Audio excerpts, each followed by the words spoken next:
तुम्हाला मी एका व्हिडिओत दोडका लावलेलं पण दाखवलं होतं, दोडक्याच्या बिया आणि त्याची ग्रोथ. तर ही जवळजवळ 15 दिवसानं जर्मिनेशन झाल्यानंतरची स्थिती. नमस्कार, मी इंजिनियर शेतकरी केदार पवार. हा एक दोडक्याचा वेल जो पहिल्या बॅचमध्ये मी बियांची रोपणी केली होती त्यापैकी दिसतोय.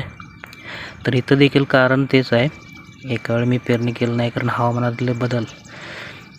सो मे बी एखाद्या वेलाला जास्त फळं लागतील आणि एखाद्याला कमी लागतील, पण ॲव्हरेजिंग होईल बदलत्या हवामानानुसार. हा पण एक दोडक्याचा वेल, त्याचा प्रोग्रेस.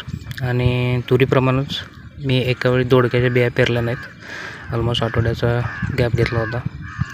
तर ही शेजारी पेरलेली दुसरी बी जी आठवड्यानंतर पेरलेली आहे, त्याचा प्रोग्रेस. हा एक दोडक्याचा वेल, हा बऱ्यापैकी पहिल्या बॅचमधला दिसतोय कारण ह्याला 2 पानांपेक्षा जास्त पान आलेले आहेत. हे पण एक वेल दोडक्याचा.